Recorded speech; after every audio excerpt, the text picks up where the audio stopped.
Secara umum, manajemen pemasaran bank adalah suatu proses perencanaan, pelaksanaan, dan pengendalian dari kegiatan menghimpun dana, menyalurkan dana, dan jasa-jasa keuangan lainnya dalam rangka memenuhi kebutuhan, keinginan, dan kepuasan nasabahnya. Dari pengertian tersebut dapat diuraikan bahwa manajemen pemasaran bank merupakan usaha untuk memenuhi kebutuhan dan keinginan para nasabahnya terhadap produk dan jasa perbankan, baik produk simpanan seperti giro, tabungan, dan deposito, pinjaman seperti kredit atau jasa-jasa bank lainnya. Tujuan: setiap tindakan yang dilakukan oleh perusahaan atau badan usaha tentu mengandung suatu maksud dan tujuan. Dalam praktiknya, tujuan tersebut dapat bersifat jangka pendek maupun jangka panjang. Secara umum, tujuan pemasaran bank adalah sebagai berikut. 1. Memaksimumkan konsumsi atau dengan kata lain memudahkan dan merangsang konsumsi, sehingga dapat menarik nasabah untuk membeli produk yang ditawarkan bank secara berulang-ulang. Yang kedua, memaksimumkan kepuasan konsumen melalui berbagai pelayanan yang diinginkan nasabah. Yang ketiga, memaksimumkan pilihan atau ragam produk, dalam arti bank menyediakan berbagai jenis produk bank sehingga nasabah memiliki berbagai pilihan pula. Yang keempat, memaksimumkan mutu hidup dengan memberikan berbagai kemudahan kepada nasabah dan menciptakan iklim yang efisien. Konsep-konsep pemasaran. Dalam kegiatan pemasaran terdapat beberapa konsep pemasaran di mana masing-masing konsep memiliki tujuan yang berbeda. Ada 5 konsep dalam pemasaran di mana setiap konsep dapat dijadikan landasan pemasaran oleh masing-masing perusahaan. Yang pertama, konsep produksi. Konsep ini menyatakan bahwa konsumen akan menyukai produk yang tersedia selaras dengan kemampuan konsumen, murah dan mudah didapat. Oleh karenanya, manajemen harus berupaya untuk meningkatkan efisien produksi dan distribusi. Yang kedua, konsep produk. Dalam konsep ini terkandung pengertian bahwa konsumen akan menyukai produk yang menawarkan kualitas dan prestasi terbaik serta keistimewaan yang menonjol. Oleh karenanya, produsen harus berusaha untuk memperbaiki produk secara terus-menerus. Yang ketiga, konsep penjualan. Konsep ini menyatakan bahwa konsumen tidak akan membeli cukup banyak produk, kecuali jika produsen mengupayakan promosi dan penjualan yang agresif. Konsep ini menganggap bahwa seringkali konsumen kurang tertarik pada produk atau jasa yang ditawarkan. Oleh karenanya, pemasaran harus berusaha mendorong konsumen untuk melakukan pembelian dengan cara promosi yang berdaya guna untuk merangsang pembelian. Konsep pemasaran.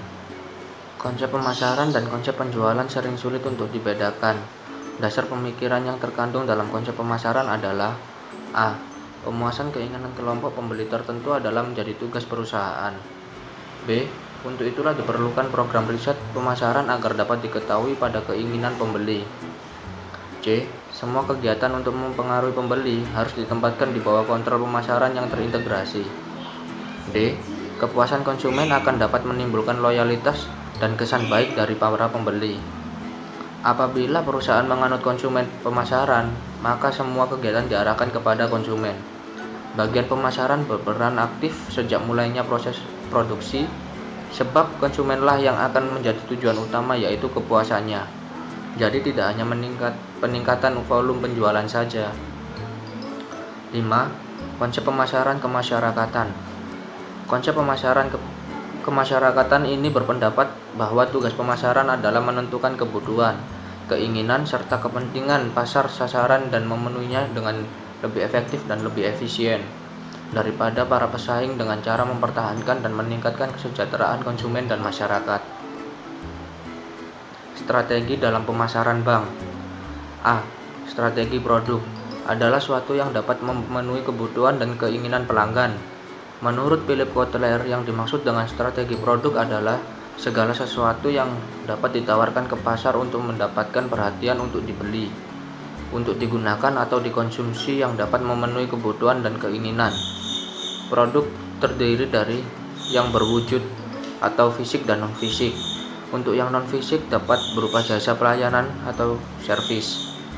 B. Strategi harga. Penentuan harga menjadi sangat penting untuk diperhatikan. mengingat harga sangat menentukan laku tidaknya suatu produk dan jasa perbankan. Salah dalam menentukan harga dapat berakibat fatal terhadap produk yang ditawarkan. Bagi bank yang berdasarkan prinsip konvensional pengertian harga berdasarkan bunga, terdapat 3 macam, yaitu harga beli, harga jual, dan harga yang dibebankan kepada nasabahnya. C. Strategi lokasi dan layout. Penentuan lokasi kantor beserta sarana dan prasarana pendukung menjadi sangat penting. Hal ini disebabkan agar nasabah mudah menjangkau setiap lokasi bank yang ada. D. Strategi promosi. Promosi merupakan sarana yang paling ampuh untuk menarik dan mempertahankan nasabahnya. Tujuan promosi bank adalah menginformasikan segala jenis produk yang ditawarkan dan berusaha menarik calon nasabah yang baru. Yang perlu diperhatikan dalam sistem pemasaran. Berikut ini adalah 6 elemen penting untuk membangun dan mengembangkan strategi pemasaran produk, yaitu 1. Produk. Langkah pertama untuk mengembangkan strategi pemasaran produk adalah memastikan Anda memiliki produk yang kuat. Bahkan sebelum menyusun strategi, Anda perlu memastikan produk tersebut dibuat dengan mempertimbangkan target pelanggan dan apakah produk tersebut selaras dengan kebutuhan mereka. 2. Pelanggan. Pelanggan sama seperti dengan produk. Anda juga perlu fokus kepada pelanggan atau calon pelanggan. Untuk melakukan itu, Anda harus benar-benar memahami mereka dengan karakteristiknya, sifat, perilaku, dan lainnya adalah kunci untuk memahami pelanggan. Yang ketiga, pesan Anda perlu berkomunikasi dengan pelanggan Anda.